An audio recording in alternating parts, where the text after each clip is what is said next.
오늘의 주요 뉴스입니다. 수도권 연쇄 감염이 이어지면서 이달 들어 발생한 환자의 97%가 수도권에서 나온 것으로 집계되었습니다. 방역당국은 오는 14일까지로 예정된 수도권의 강화된 방역 조치를 연장하는 방안을 검토하고 있습니다. 삼성전자 수원 사업장에서 청소 업무를 담당하는 직원이 확진 판정을 받아 일부 시설이 폐쇄되고 일부 직원들은 재택근무에 들어갔습니다. 경기도 광명에 있는 기아자동차 소하리 공장 직원과 가족 1명도 확진 판정을 받아 공장 가동이 중단됐습니다. 미 국립 알레르기 전염병 연구소는 코로나19 백신 시판 전 마지막 검증 단계인 3상 임상 시험이 다음 달부터 시작될 것이라고 밝혔습니다. 이런 추세라면 이르면 올해 말 백신의 대량 생산이 가능할 것이란 전망이 나오고 있습니다. 코로나19 확산으로 국내에서도 한시적으로 원격 의료가 허용되면서 원격 의료기기에 대한 관심과 수요가 커지고 있습니다. 정부도 각종 규제를 풀어 관련 분야를 포스트 코로나 시대의 핵심 산업으로 육성한다는 방침인데요. 바이오 위클리, 오늘은 손목시계형 심전도 측정기를 개발한 업체를 초대해 원격 의료기기 시장에 대해 알아보겠습니다. 나이가 들어 치아가 약해지면서 노인 가운데 상당수가 음식을 씹고 소화시키는 데 문제를 갖고 있다고 합니다. 이 때문에 삶의 질이 떨어지는 것은 물론 영양 불균형까지 초래하는 경우가 많은데요. 오늘 과학의 달인에서는 이런 분들을 위해 고령 친화식품을 개발하고 있는 한국식품연구원 김범근 책임연구원을 초대했습니다.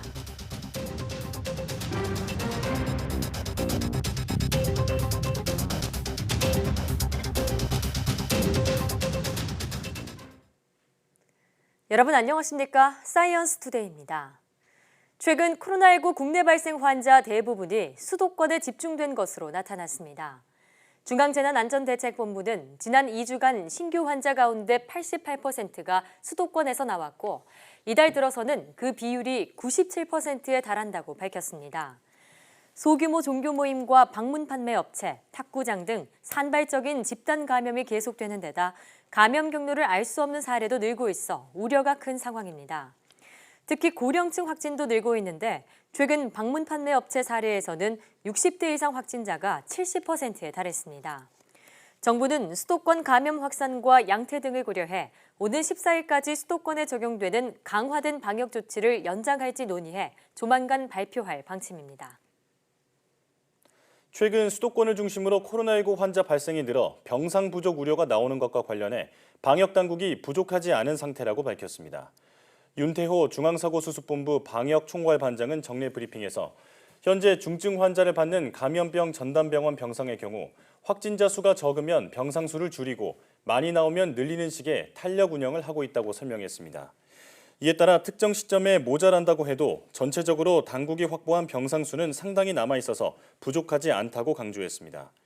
그러나 수도권 경증 환자를 받는 생활치료센터의 경우는 서울과 경기 지자체 운영시설 각 한 곳과 정부가 운영하는 외국인 전용 시설 한 곳만 있어 필요한 경우 중앙정부 차원에서 추가로 운영이 필요할지 검토 중이라고 덧붙였습니다. 등교 수업 이후 수도권을 중심으로 확진자가 잇따르면서 학교 현장의 불안감은 여전합니다. 특히 여러 지역 학생들이 오가며 머무는 기숙사는 방역 사각지대로 지적돼 교육당국과 지자체가 감염을 막기 위한 선제 검사에 나섰습니다. 김지환 기자가 현장을 다녀왔습니다.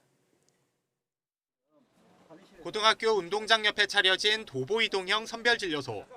기숙사에서 나온 학생들이 차례로 검사를 받습니다. 학생들 서로 조금만 거리래요. 이 학교는 확진자와 관련 없는 곳이지만 선별진료소가 마련됐습니다. 등교 수업 이후 산발적 감염이 잇따르자 서울시가 중고등학교 기숙사를 대상으로 선제 검사에 나선 겁니다. 서울시는 기숙사가 있는 59개 학교, 학생과 교직원 6,800여 명을 대상으로 전수조사를 하고 있습니다. 이 학교 기숙사에 있는 115명은 모두 일본, 캐나다 등에서 온 외국인 학생들입니다. 등교 수업이 시작된 뒤 방역에 빈틈이 생길까 속을 태웠던 학교는 선제 검사로 그나마 한시름 덜었습니다. 기숙사는 같이 모여 살게 되니까 걱정이 되죠. 마스크 착용하는 거, 손 씻기, 교실과 마찬가지로 소독을 정기적으로 실시하고 있습니다. 경기도에 있는 또 다른 고등학교 역시 보건소와 협의해 진단검사에 나섰습니다. 등교 수업 이후 학생들이 여러 지역에서 모이는 만큼 선제 대응에 나선 겁니다. 취합검사법이 동원됐습니다. 여러 사람의 검체를 섞어 하나로 만들어 진단한 뒤 양성이 나오면 해당 그룹만 다시 검사하는 방법으로 많은 인원을 빠르게 검사할 수 있습니다. 결과 나올 때까지는 시간도 많이 걸리고 비용도 많이 들어가고 5명 한 건으로 이렇게 검사를 하는 방식입니다. 음성이 나왔다. 그러면 그 지역은 다 음성으로 보는 거고. 그래도 걱정은 남아 있습니다. 격주제 등교를 시행하는 학교는 기숙사에도 학생들이 주마다 번갈아 입소하는데 현재로는 비용 때문에 매주 검사하기는 어렵기 때문입니다. 따라서 학교들은 학생 단체 검사를 주기적으로 할 수 있도록 지자체와 교육당국의 지원 방안이 필요하다고 호소합니다. YTN 김지환입니다. 제품 연구 개발을 주로 담당하는 삼성전자 수원사업장의 연구시설에서 청소 담당 직원이 코로나19 확진 판정을 받아 삼성전자가 일부 시설을 하루 폐쇄했습니다.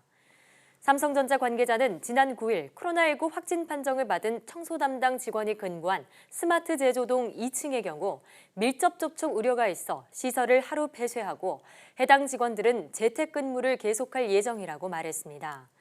하지만 스마트 제조동 1층에서 근무하는 직원들의 경우 코로나19 감염 우려가 상대적으로 적어 출근을 재개했습니다.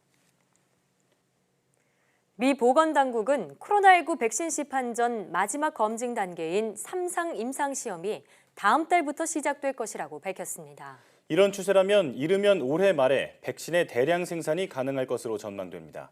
이규준 기자의 보도입니다.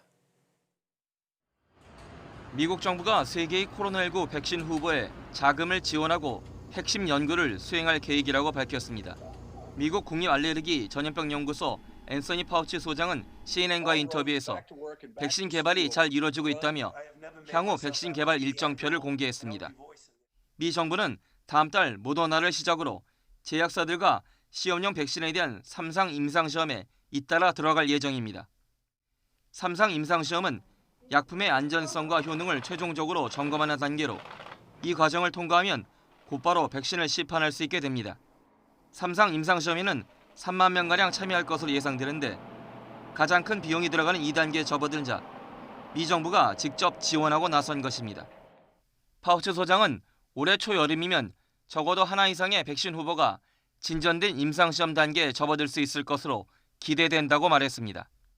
세계의 실험용 백신에 대한 임상시험은 각각 50곳 이상에서 진행될 예정입니다. 미 정부는 현재 개발 중인 다른 백신 후보에 대해서도 추가로 지원에 나설 방침입니다. 세계보건기구 WHO에 따르면 전 세계에서 현재 126개의 백신이 개발 중인데 이 가운데 10개가 사람을 대상으로 임상시험에 돌입했습니다. YTN 이교준입니다. 미국 중앙은행인 연방준비제도가 오는 2022년 말까지 현재의 제로금리를 유지할 것임을 시사했습니다. 제롬 파월 의장은 미국 경제 회복 속도가 매우 불확실하다며 코로나19 억제 성공 여부에 달려있다고 말했습니다. 워싱턴 강태욱 특파원의 보도입니다. 미국 연준이 연방공개시장위원회 정례회의에서 기준금리를 기존 0에서 0.25%로 동결했습니다. 코로나19로 인한 지속적인 공중보건 위기가 경제활동과 고용, 물가를 단기적으로 강하게 압박하고 중기적으로도 상당한 리스크라고 설명했습니다. 그러면서 모든 범위의 정책 수단을 동원하겠다며 유동성 공급 확대 등 적극적 정책 의지를 재확인했습니다. 파월 의장은 경제활동 회복 속도가 매우 불확실하며 코로나19 억제에 달려있다고 말했습니다. The extent of the downturn and the pace of recovery remain extraordinarily uncertain and will depend in large part on our success in containing the virus. 연준은 또 올해 미국 경제 성장률이 마이너스 6.5%, 내년은 플러스 5%를 기록할 것으로 전망했습니다. 올해 실업률은 9.3%를 예상했습니다. 연준은 별도로 공개한 점도표에서 오는 2022년까지 제로금리가 유지될 것임을 시사했습니다. 앞으로 2년여 동안 완전한 경제 회복이 쉽지 않다고 본 겁니다. But a full recovery is unlikely to occur until people are confident that it is safe to re-engage in a broad range of activities. 지난 8일 최대 확산 도시 뉴욕시가 1단계 정상화에 들어가는 등 미국 전역에서 경제활동 재개가 이뤄지고 있습니다. 하지만 실상은 절반을 넘는 주에서 여전히 감염자가 줄지 않는 등 완전한 회복까지는 갈 길이 먼 것으로 나타났습니다. 워싱턴에서 YTN 강태욱입니다. 레리 커들로 미국 백악관 국가경제위원회 위원장은 코로나19로 타격을 받은 미국 경제가 이미 바닥을 친 것 같다는 견해를 밝혔습니다. 커들로 위원장은 현지 시각 10일 CNBC 방송에 출연해 아직 난관이 많고 실업률도 높지만 이미 전환점에 도달한 것으로 보인다고 말했습니다. 커들로 위원장은 4월에 바닥을 짚고 하반기에 멋진 회복세로 향하길 바란다며 주택시장의 회복세 등으로 미뤄볼 때 우리는 모퉁이를 돌고 있다고 평가했습니다. 그는 지난 5월 비농업 일자리가 250만 개 증가하면서 고용시장이 예상외로 선전한 것과 관련해 정부 지원책의 정책 효과를 언급하면서 경제 재개로 6월에는 더 많은 사람이 월급을 받게 될 것이라고 예상했습니다. 일본 정부가 올 여름부터 베트남 등 4개 나라를 대상으로 하루 최고 250명의 입국을 허용하는 등 코로나19 확산에 따른 입국 규제를 완화할 전망입니다. 요미우리 신문은 일본 정부가 추진 중인 입국 규제 완화 방안에 따라 올여름부터 베트남과 태국, 뉴질랜드, 호주 등 4개 나라에 대해 사업 목적의 입국을 하루 200에서 250명까지 허용할 방침이라고 보도했습니다. 일본 정부가 검토 중인 완화 방안에 따르면 이들 4개 나라에서 입국하는 사람들은 개별 이동 수단을 확보한다는 조건 아래 입국 후 14일 이내에도 자가격리 없이 사업 활동을 할 수 있게 된다고 이 신문은 전했습니다. 또 입국자들에게 14일 동안은 동선을 파악하기 위한 위치 정보 보존 등을 요청하기로 했습니다. 사우디아라비아에서 봉쇄 완화 2주 만에 코로나19 환자가 2배 넘게 급증하면서 감염 재확산에 대한 우려가 커지고 있습니다. 사우디 보건부 자료를 보면 현지 시각 10일 하루 신규 확진자가 3,717명으로 발병 이후 가장 많았고 최근 닷새 연속 3,000명을 넘었습니다. 사우디의 하루 신규 확진자는 지난달 29일 1,581명까지 떨어졌다가 단계적 봉쇄 완화에 나서면서 2주 만에 배 이상 불어났습니다. 사우디 정부는 지난달 28일부터 오전 6시에서 오후 3시까지 외출을 허용하고 상가의 영업을 일부 재개한 데 이어 지난달 31일부터 외출 시간을 5시간 더 늘리고 금요 대예배와 국내선 운항, 식당 영업을 허용하는 등 단계적으로 봉쇄를 완화했습니다.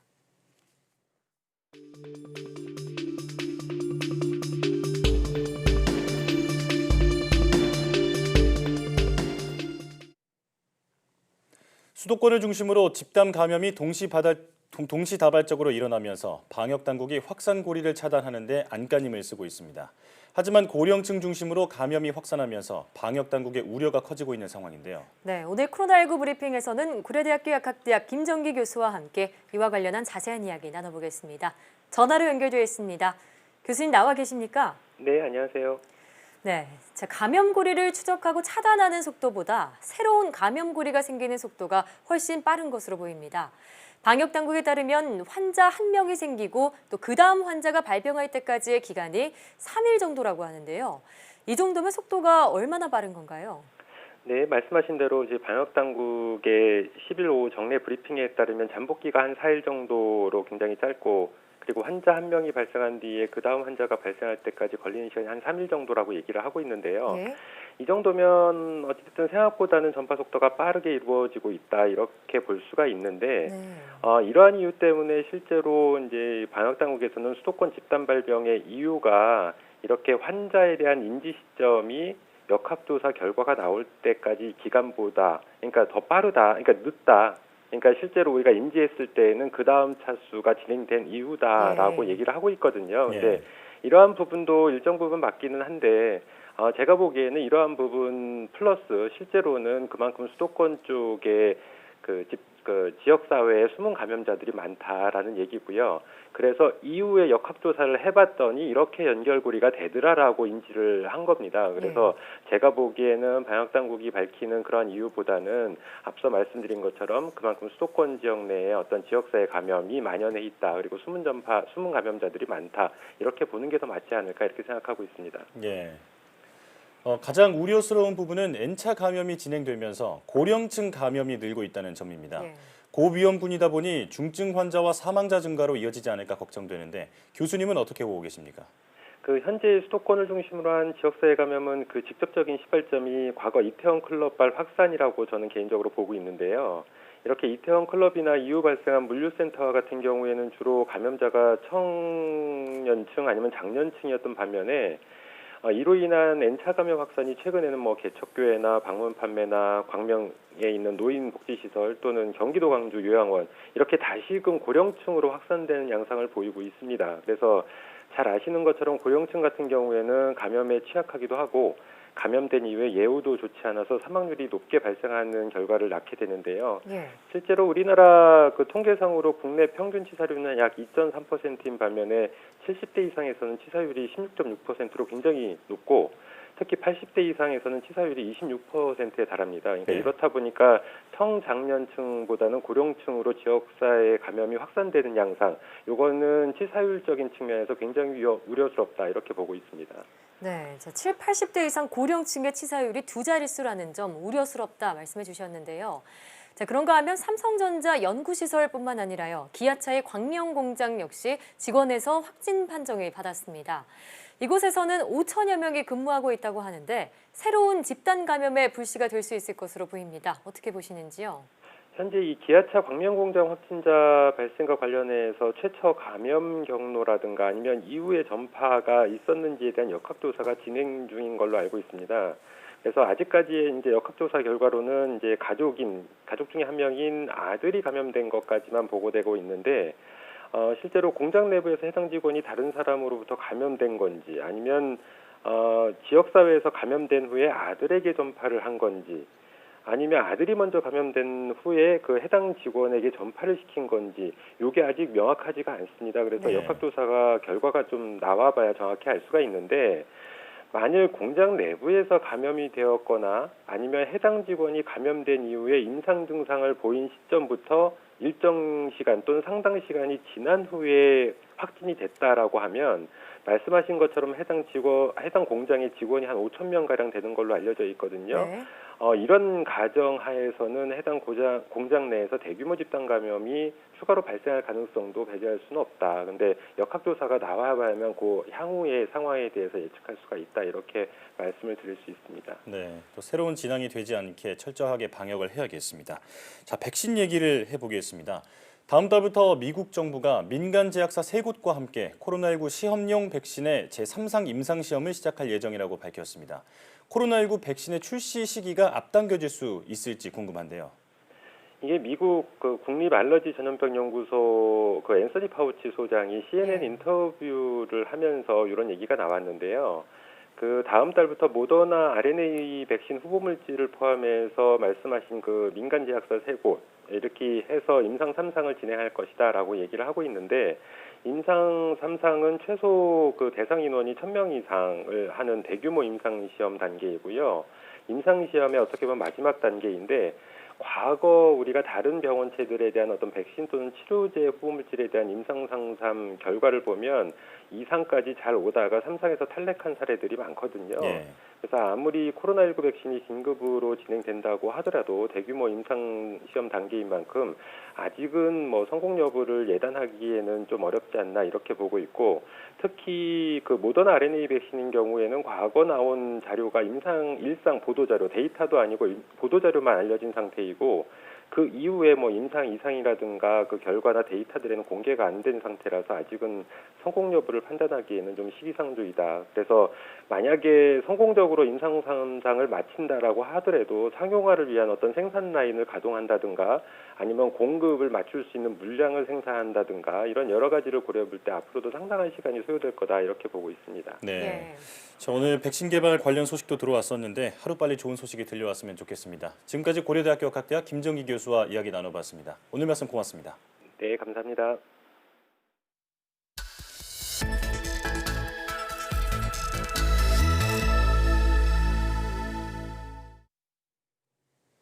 다양한 바이오 이슈를 과학 기자의 시각으로 집중 분석하는 바이오 위클리 코너입니다. 네, 오늘은 이성규 기자와 함께합니다. 어서 오세요. 안녕하세요. 네, 자 먼저 이번 주 위클리 이슈부터 소개해 주시죠. 첫 번째 이슈는 세계보건기구 WHO의 코로나19 무증상 감염 발원 철회 논란인데요. 예. 이 세계보건기구가 이 코로나19는 무증상 감염이 거의 없다는 발언을 철회해서 이 보건 당국자들 사이에서 혼란을 일으켰습니다. 예. 이 두 번째 이슈는 코로나19 장기화 경고인데요. 이 앤서니 파우치 미국 국립전염병연구소 소장이 코로나19는 이제 시작하는 단계이며 종식되려면 아직 멀었다고 경고했습니다. 예. 마지막 이슈는 이 원격 의료 논란입니다. 이 코로나19 전화 진료를 계기로 원격 의료가 주목받는 가운데 이 원격 의료 허가를 두고 논란이 가열하고 있는 양상입니다. 네, 예. 이성유 기자가 위클리 이슈를 잘 정리해 주셨습니다. 네. 마지막에 원격 의료 논란을 짚어 주셨는데요. 원격 의료 시대를 대비한 의료기기 개발 현황을 집중적으로 알아보겠습니다. 네, 손목시계형 심전도 측정기기를 개발한 휘인호 기령준 대표 나왔습니다. 어서 오세요. 반갑습니다. 네, 반갑습니다.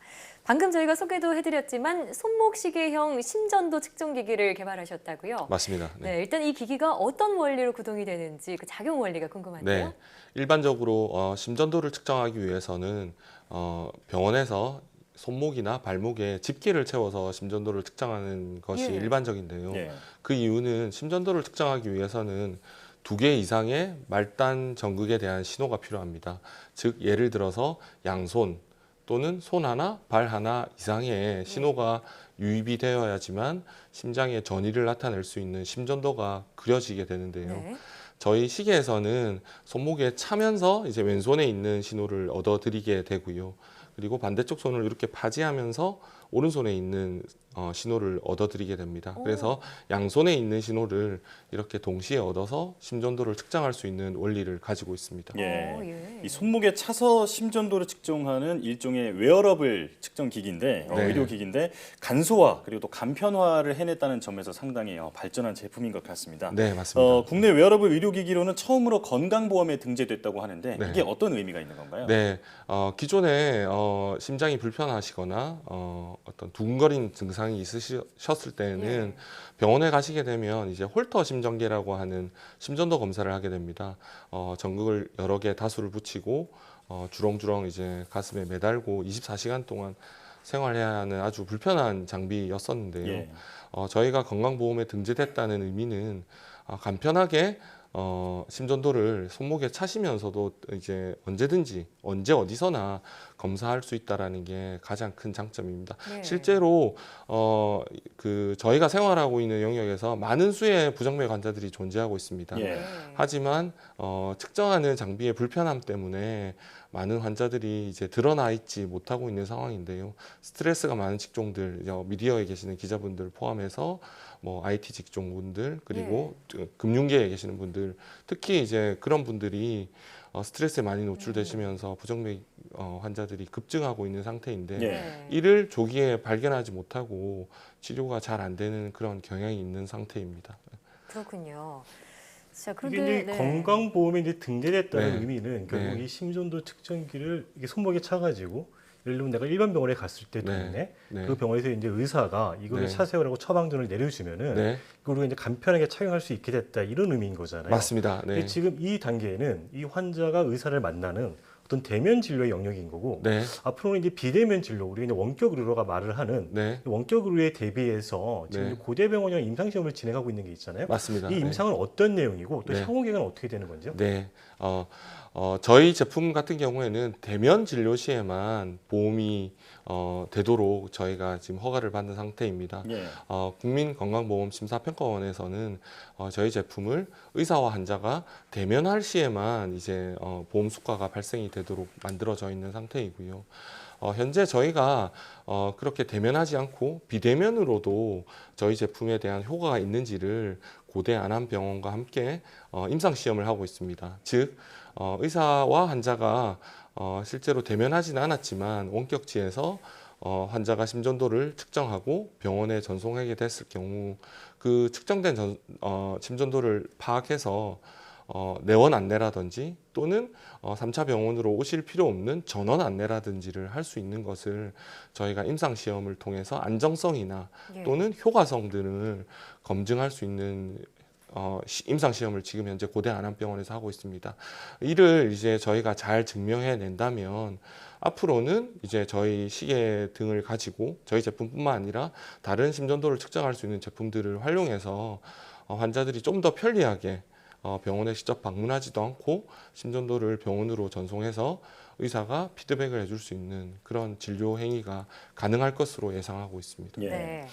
자, 지난해 2월 규제 샌드박스 1호 기업으로 선정이 됐죠. 당시 애플워치보다도 먼저 심전도 기기를 개발을 했는데 여러 가지 문제로 어려움을 겪었다고 들었습니다. 네. 벌써 한 1년이 지났는데요. 맞습니다. 네. 그간의 소회를 좀 전해주신다면요. 네, 저희가 규제 샌드박스라고 하는 제도에서 저희가 할 수 있는 영역을 자세히 말씀을 드리면 저희 제품 같은 경우에는 대면 진료 시에만 이제 사용할 수 있도록 허가가 되어져 있는 제품입니다. 예. 규제 샌드박스라 함은 기존의 법 테두리에서 조금 벗어나는 어떤 행동을 예. 이제 샌드박스라는 가두어진 영역 안에서 좀 자유롭게 해볼 수 있는 네. 형태로 임시 허가를 해주는 제도인데요. 예. 저희가 고대 안암병원과 함께 환자가 병원에 직접 방문하지 않고서도 심전도를 전송해서 그 심전도를 원격지에 있는 병원 안에 있는 이제 의료진들이 파악을 해서 환자의 위급한 상황이 있을 경우 빠르게 내원 안내를 예. 할 수 있도록 하는 것을 저희가 정부의 정식적인 허가를 받아서 진행하게 되었습니다. 예. 질문해 주셨던 것처럼 저희가 그러한 허가를 받기까지 이제 상당히 많은 시간이 걸렸고 그 사이에 이제 애플워치라는 친구들이 미국에서 저희보다 먼저 이제 FDA 허가를 받아서 네. 서비스를 실시하게 되었는데요. 네. 실제로는 저희가 이제 한국에서 먼저 연구 개발을 마치고 이제 허가를 득하려고 하는 시간들을 거의 3, 4년 동안 이제 거치게 되었습니다. 예. 하지만 이제 손목에서 심전도를 잰다라는 이런 생소한 행위 자체가 이제 심사를 해주시는 당국이나 또는 의료진들의 그런 상상력을 이끌어내는 데는 저희가 조금 부족했다라고 생각을 하고 있었었고요. 네. 그걸 이제 오히려 애플이란 친구들이 미국에서 먼저 이제 시장에 진입하게 되면서 이런 것도 이제 된다라는 것을 저희보다 훨씬 더 영향력 있는 친구들이 네. 세상에 발표를 하게 되니 이제 저희를 아셨던 이제 과거에 많은 분들이 오히려 이제 기령준 박사가 개발했던 제품이 훨씬 더 이전에 만들어서 썼었고 예. 그게 맞구나라고 이제 오히려 역으로 저희한테 연락을 오게 되는 이제 영광도 저희가 사실 차지하게 되었습니다. 진가를 알아봐 네, 주시는 맞습니다. 거군요. 네, 오히려 이제 애플워치가 나중에는 이제 훨씬 더 고마운 존재가 그렇군요. 저는 이제 느껴지더라고요. 예. 이제. 예.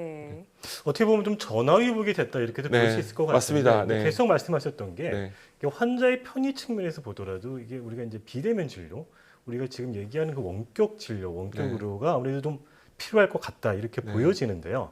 이 코로나19 전화 진료를 계기로 이 정부에서도 원격 진료에 대해서 좀 이렇게 전향적인 그런 태도를 보이고 있어요. 이 한국에서의 원격 진료 앞으로 어떻게 전망하시는지. 네. 다시 한 번 더 이제 저희 제품은 이제 원격 진료와 이제 상관이 없는 제품이라는 것을 다시 한 번 더 명확히 말씀을 드리고요. 저희는 대면 진료 시에만 지금 사용할 수 있도록 허가된 네. 제품입니다. 예. 하지만 이제 원격 의료라고 하는 영역은 한국에서는 아직 이제 아주 민감한 사항인 것 같습니다. 전 세계적으로 보면은 보편화된 기술이고 이미 보편화된 산업이지만 한국에서는 조금 엄격하게 다루고 있는 영역이라고 생각을 하고 있고요. 물론 이제 국가마다 이제 의료 체계라든지 의료에 대한 정책이 다르기 때문에 거기에 맞게끔 이제 원격 의료라는 제도가 적용되어져야 될 것 같습니다. 예. 저희 나라는 아무래도 이제 일본과 많은 비교가 되고 일본의 의료 정책과도 많이 이제 따르려고도 애를 쓰고 있는 상황인 것으로 저는 이해하고 있는데요. 일본에서는 원격 의료가 이미 이제 전향적으로 실시되었지만 네. 반드시 초진에는 이제 대면 진료실을 해야 하고요. 그리고 이제 특정한 질환에 의해서만 또 원격 의료가 허용되는 그런 방침들을 가지고 있습니다. 네. 그렇듯이 저희 국내에 맞는 대한민국에 맞는 어떤 지침들을 잘 이제 설계를 하고 정책을 만들어서 저희 이제 한국 의료 실정에 맞는 예. 원격 의료 제도를 잘 안착했으면 하는 게 제 개인적인 바람입니다. 예. 네, 원격 의료에 대한 개인적인 바람도 말씀해 주셨는데 일단 이 원격 의료기기, 일단 이 의료기기가 임상시험을 통해서 안정성과 유효성을 검증을 받아서 이 상용화된 모습들 빨리 만나보고 싶습니다.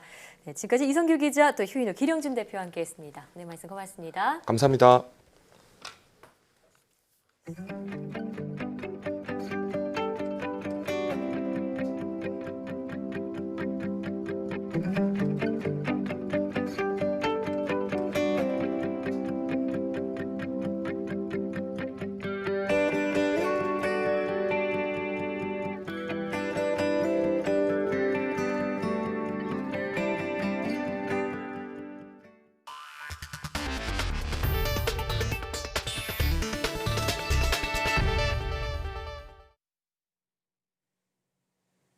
수소차와 전기차 등 미래 신산업 육성을 위한 정부의 정책이 강화되고 있습니다. 국내 연구진이 효율과 가격 경쟁력에서 세계 최고 수준인 수소 생산 원천 기술을 개발해 수소차 시장 성장을 이끌 것으로 기대됩니다. 이정우 기자입니다.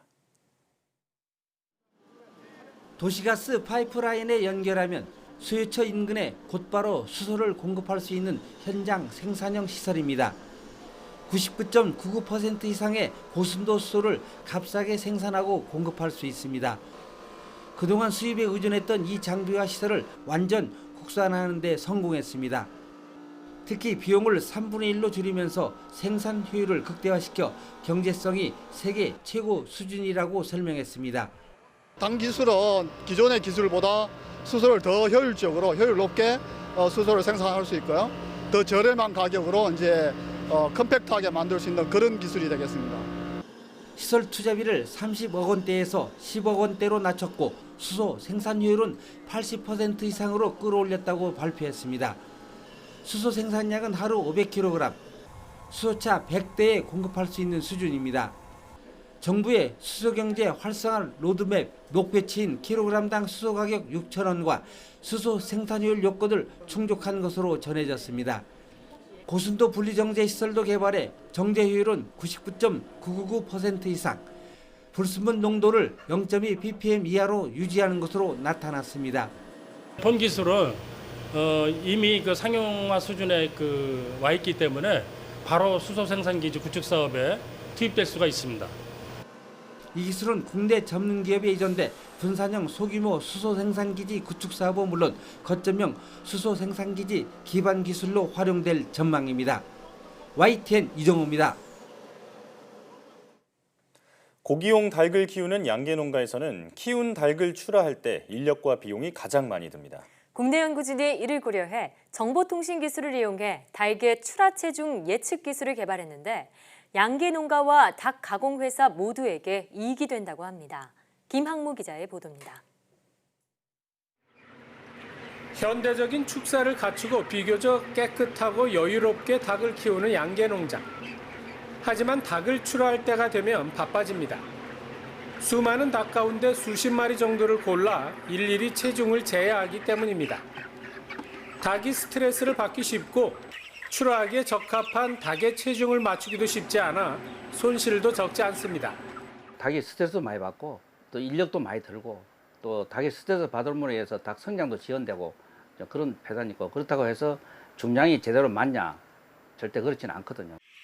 이런 문제를 해결하기 위해 개발한 게 정보통신 기술을 활용한 출하 체중 예측 기술. 사육장 천장에 달린 카메라의 실시간 영상을 분석해 닭의 체중을 예측한 뒤 농장주에게 알려주는 시스템입니다. 양계 농장이 가공업체에 닭을 출하할 때 체중이 계약 체중보다 50g이 적거나 많으면 페널티를 받는데 실험 결과 이 오차를 20g 정도로 줄일 수 있는 것으로 나타났습니다. 또 일일이 닭의 무게를 재지 않아도 되고 닭의 스트레스를 유발하지 않아 여러모로 이익입니다. 업체 역시 닭의 규격 차이에 따른 손실을 줄일 수 있습니다. 실시간으로 6개 무리의 정확한 출하 체중을 예측할 수 있어서 농가한테는 출하 시기에 노동력이 절감되고 또한 편의성이 제공될 것으로 사료됩니다. 농촌진흥청은 이 기술을 양계 농장에 적용하면 연간 96억 원의 경제적 효과가 있을 것으로 보고 올 하반기부터 보급하기로 했습니다. YTN 김학무입니다.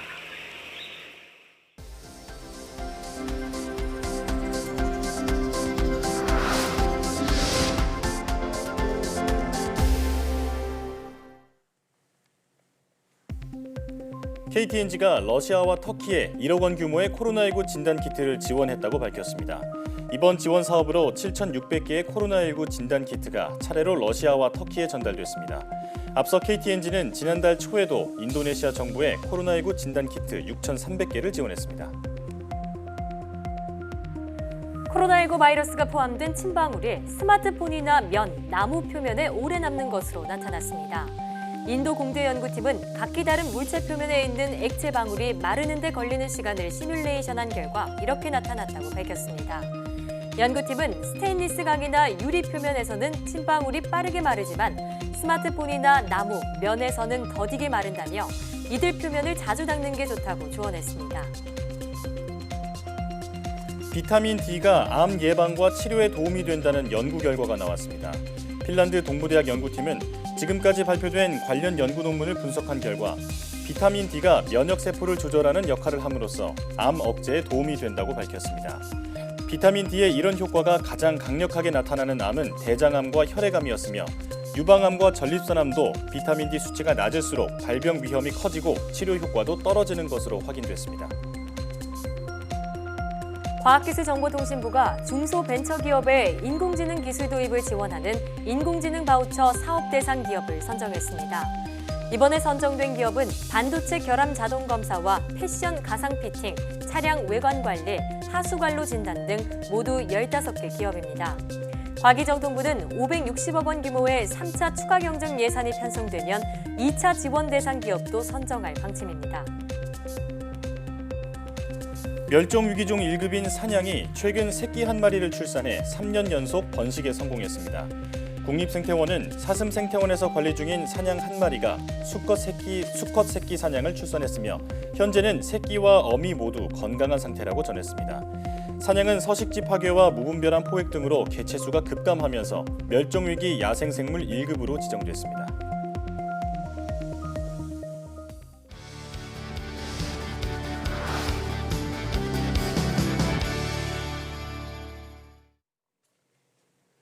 맛있는 음식을 먹을 때 느끼는 행복감은 정말 크죠. 하지만 먹고 싶은 것을 마음껏 먹지 못하는 나이가 온다면 어떨까요? 실제로 나이가 들면 씹는 기능은 물론 소화 기능도 저하돼 건강에 치명적인 영향을 미친다고 합니다. 네, 오늘 과학의 달인에서는 고령 친화식품에 대해 알아보겠습니다. 한국식품연구원 가공공정연구단 김범근 책임연구원과 함께합니다. 어서 오세요. 반갑습니다. 네. 자, 음식을 씹고 뜯고 맛보는 즐거움 정말 엄청나죠. 저는 특히 스트레스 받을 때 맛있는 음식 먹으면서 푸는 편인데, 그런데 나이가 들면서 먹고 싶은 음식 마음껏 먹기가 갈수록 힘들어지죠. 네, 그렇습니다.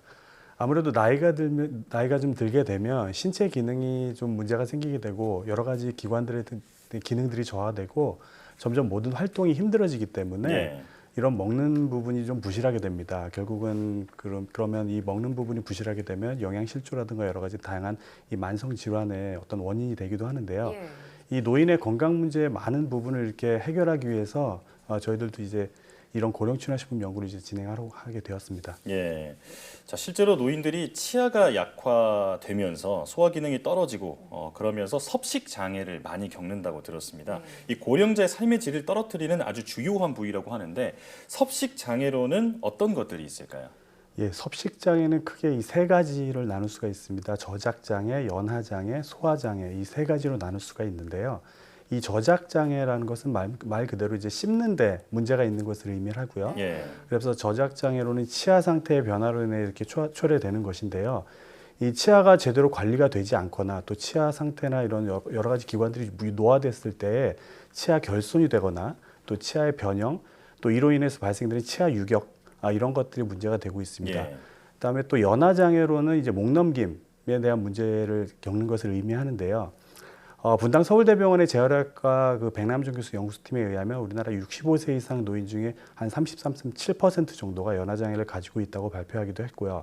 이는 보통 노인 3명당 1명꼴로 이렇게 나타나는 것이라고 볼 수 있습니다. 네. 그래서 이러한 연하장애를 방치할 경우에는 영양실조라든가 폐렴, 탈수 등을 가져와서 전신 건강 상태에 크게 영향을 미치는 것은 물론 이 노년의 삶의 질을 현저하게 떨어뜨리게 되는 그런 원인이 될 수밖에 없습니다. 예. 그리고 마지막으로 이제 소화장애인데요. 나이가 들어감에 따라서 기관 내의 타액이라던가 또 위췌장 내에서 소화효소 분비가 줄어들게 돼서 연동운동까지 영향이 미치게 되어서 이제 능력에 문제가 발생하는 것을 말하고요. 예. 특히 이러한 이 저작장애나 연하장애 같은 것이 이 소화장애의 중요한 원인이 되기도 합니다. 예. 그렇군요. 사실 이렇게 섭식장애에 시달리는 어르신들이 굉장히 많은데 정부에서도 여러 가지 고령화 대책을 내놓고는 있지만 어르신들이 먹는 먹거리 혹은 섭식장애에 대한 대책은 별다른 게 없는 것 같습니다. 이와 반대로 일본은 이미 관련 산업의 성장 속도가 빠르다고요? 네, 그렇습니다. 이미 우리나라보다 훨씬 더 먼저 2007년에 이 초고령 사회에 돌입한 일본은 섭식장애를 겪고 있는 고령자들에게 최적화된 식품, 이른바 이제 개호식품 개발을 계속 추진해 왔는데요. 개호식품이요? 예, 이 개호식품이라는 것은 그 영어의 케어 푸드라는 것으로부터 왔다고 저희가 보고 있고, 그래서 이것을 일본식 발음으로 해서 개호라는 말을 이제 명칭이 시작했습니다. 그래서 개호식품은 이제 고령자들의 식사량 감소로 인해 생기는 영양 실조나 이 탈수 증상은 물론 음식을 잘못 삼켜서 발생하는 폐렴 문제까지 막을 수 있도록 개발된 식품을 말하고 있습니다. 그래서 이걸 연하고 또 부드럽고 또 걸쭉하게 만들어서 먹기 쉽게 이 제조한 것이 이제 특징이라고 볼 수 있습니다. 네. 그래서 이러한 그 개호식품이 일본에서는 백화점 등에서 개별 코너를 통해서 이 단계별로 섭식장애를 앓고 있는 고령자들을 위해서 판매를 하고 있습니다. 예. 우리나라도 뭐 영양 보충용 식품이나 그 당뇨식 그리고 뭐 환자식 같은 경우는 좀 일부 나와 있지만 이런 고령 친화 식품은 본격적인 제품은 딱히 없는 것 같아요. 이유가 왜 그럴까요? 우리나라는 지금 2000년대 초반에 노인 인구가 한 전체 인구의 7%를 넘어서면서 고령화 사회로 진입을 했고, 2017년에는 노인 인구 14%를 넘어서면서 이 고령 사회로 진입을 했습니다. 그리고 이제 향후 한 6년 정도 후에 2026년이 오면 20%를 넘어서 초고령 사회에 도달할 것으로 예측을 하는데요. 일본과 달리 우리나라에서는 이러한 법률 자체를 식품의약품 안전처에서 전반적으로 다 다루고 있습니다. 그래서 이 고령 친화식품과 관련된 법령이 2019년이나 되어서야 이 등재되어서 제품 생산이 가능해졌기 때문에 그간에 다양한 연구가 있음에도 불구하고 산업적으로는 이러한 것들이 활성화가 되지 못한 그런 원인이 있다고 볼 수 있습니다. 그렇군요. 자, 그런데 식품연구원에서 이렇게 고령 친화 식품을 개발하면서 노인들의 섭식 문제를 해결하고자 나섰다고 들었는데요. 자, 그런데 여러 가지 기호를 충족시키기 위해서 로봇을 사용했다고요? 네, 그렇습니다. 이 고령자용 식품은 이 노인들의 편의성을 높이고 영양 성분도 강화되어야 하는데요. 이러한 그 식품뿐만 아니라 노인들이 그 쉽고 목 넘김을 하고 또 섭취에 대한 편의성에 대한 평가를 하기 위해서 저희들이 3D 구강 저장 모사 시스템을 개발했습니다. 그래서 일반적인 측정 장비와는 다르게 우리 인간들의 구강 내에 운동이라던가 다양한 기능들을 그대로 구현할 수 있는 그런 장점을 가졌다고 하는 것이 이제 특징이라고 볼 수 있습니다. 그래서 일반적으로 우리가 과자를 하나 씻는다고 한다면 뭐 앞니로 한번 씻는다고 하더라도 실제 목 넘김을 하기 전까지는 지속적으로 어금니를 계속 씹게 되지 않습니까? 그렇죠. 그래서 앞니로 베어 먹고 어금니로 여러 차례 씹어서 넘기는 이런 저작 환경뿐만 아니라 연화, 즉 목 넘김 과정까지 이렇게 복잡한 이런 관계가 있는데 이런 부분을 전체적으로 평가할 수 있는 장치라고 볼 수 있고요. 또 이런 그 구강 내의 치아 상태를 노인들이나 가지고 있는 그런 결손된 치아들을 포함하는 것들로 교체를 할 수 있다면 이 다양한 부분들까지 다 평가할 수 있는 그런 시스템이라고 볼 수 있습니다. 그래서 일반적인 그 우리 저장능, 이 물리적 특성을 측정하는 장비는 이 단순히 위에서 누르거나 또 당기거나 뭐 여러 가지 좀 단순한 측정만을 가능을 했었는데 이러한 모사 시스템을 통해서 이런 복잡한 저작 운동들을 전부 구현할 수 있다. 그래서 실질적으로 또 현실적인 데이터들을 확보할 수 있는데 그 특징이 있다고 볼 수 있습니다.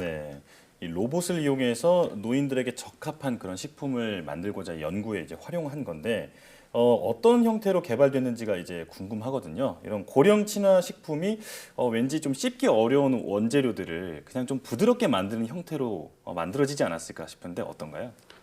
실제로 섭식장애가 있는 노인들의 경우 육류에 대한 욕구가 사실 높았습니다. 왜 그러냐면 단순하게 갑자기 못 먹는 경우는 아니지만 서서히 저작이나 연화에 대한 문제가 있어서 이러한 것들을 못 먹는 것에 대한 어떤 식욕이나 또 다양한 욕구 불만으로 나타날 수밖에 없습니다. 그래서 하지만 또 너무 부드럽게만 만들게 되면 실제 식품으로서의 그 기능을 다한다고 볼 수가 없습니다. 그래서 최선의 식감과 맛을 찾기 위해서 노인들을 대상으로 일회성 시식평가라든가 다양한 평가를 진행했는데 그 결과로서는 뭐 단순하게 너무 말랑말랑하다 또 이러한 부분만 가지고는 뭐 적합하다는 표현을 하진 않으셨고 이 다양한 기능들이 좀 포함이 되어야 된다는 이제 답변을 주셨고요.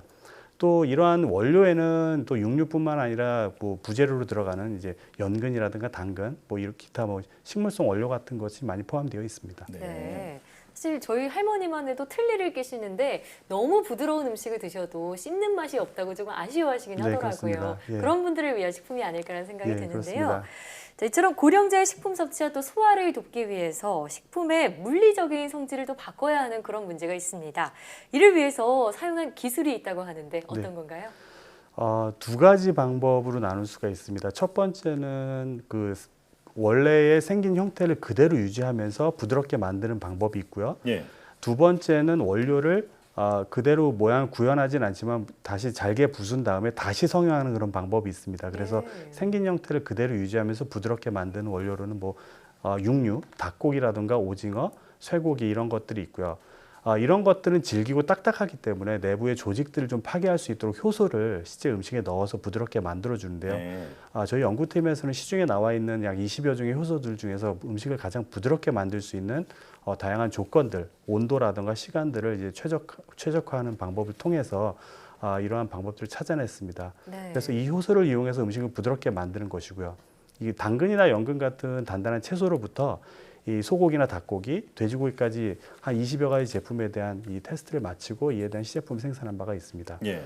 그래서 딱딱한 음식뿐만 아니라 부드러워도 실제 노인들이 먹지 못하는 부분인데 바로 이제 생선, 살 이런 부분을 이제 예를 들 수가 있는데 네. 실제로 이 생선 같은 경우에는 꼭 딱딱해서 못 먹는 것이 아니고 우리의 그 노인들이 그 가시나 뼈 이런 것들 때문에 실제 섭취를 하다가 문제가 발생하는 부분이 있기 때문에 네. 이런 부분들은 효소 반응보다는 재성형을 해서 실제 그런 제조를 하고 있습니다. 그래서 이 기타 배추나 무 같은 채소들도 역시 조직 자체에 섬유질이 많기 때문에 효소 반응이 어려운 그런 경우가 있어서 다양한 부분들을 이런 방법으로 이제 해결을 하고 있습니다. 네, 아무래도 고령자분들은 먹을 수 있는 음식만 먹다 보니까 영양 불균형이 생길 수 있는데 이런 부분을 개선할 수 있는 그런 기술이라는 생각이 듭니다.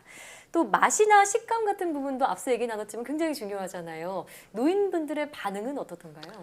예. 다양한 반응들이 사실 좀 있었습니다. 네. 그래서 아무래도 식품에 있어서 가장 중요한 것은 부드럽고 여러 가지 식감보다도 맛이라고 볼 수 있는데요. 맞아요. 예, 그래서 아무리 부드럽거나 노인들에게 적합하게 만들었다고 하더라도 이 맛이 없다면 이제 식품의 가치가 없는 것이라고 생각합니다. 그래서 저희들이 개발한 제품 같은 경우에는 이제 맛은 기존의 음식과 큰 차이가 없고 일반 네. 제품보다 경도가 약해서 만족스럽게 즐길 수 있다고 볼 수 있습니다. 네. 자, 우리나라에서 이렇게 고령 친화 식품이 막 걸음마를 뗀 상황인데요. 앞으로 성장하기를 바라면서 이 고령 친화 식품이 어떻게 발전하기를 바라시는지 앞으로의 계획 한 말씀 들어보겠습니다. 우리나라도 이제 2026년이 되면 이 초고령 사회가 된다고 이제 전망을 하고 있습니다. 예. 현재 우리나라가 사실 평균 수명이 100세 시대로 하지 않습니까? 그렇다고 하더라도 건강 수명이 증가하고 있지는 않습니다. 그 말은 뭐냐면 100세 시대라고 하더라도 80세 이상의 연명을 하기 전까지는 병원에 의존하는 또 그런 문제가 있습니다. 그래서 병원 신세를 지면서 생을 마감하는 경우가 많은데요. 예. 이래서 이런 고령 친화 식품을 통해서 이 건강한 삶이 지속될 수 있도록 그런 부분들이 되었으면 저희가 기원을 하고요. 예. 저희 연구진도 이러한 고령자들의 삶의 질 향상을 위해서 지속적으로 연구를 노력하도록 하겠습니다. 네. 먹는 것은 평생의 즐거움이라고 하는데 오늘 소개해 주신 고령 친화 식품이 그 즐거움을 오래도록 지켜줄 수 있을 것 같습니다. 네. 지금까지 한국식품연구원 가공공정연구단 김범금 책임연구원과 함께했습니다. 오늘 말씀 잘 들었습니다. 고맙습니다.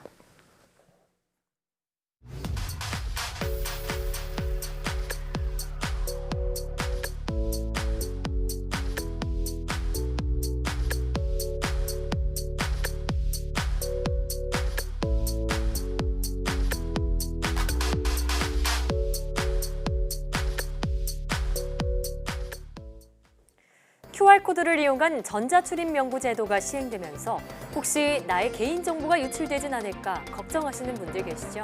사용자의 개인정보는 암호화한 뒤 사회보장정보원과 QR코드 제공업체로 각각 나눠서 저장하고 역학조사가 필요할 때만 방역당국이 두 정보를 합쳐 이용자를 식별하게 됩니다.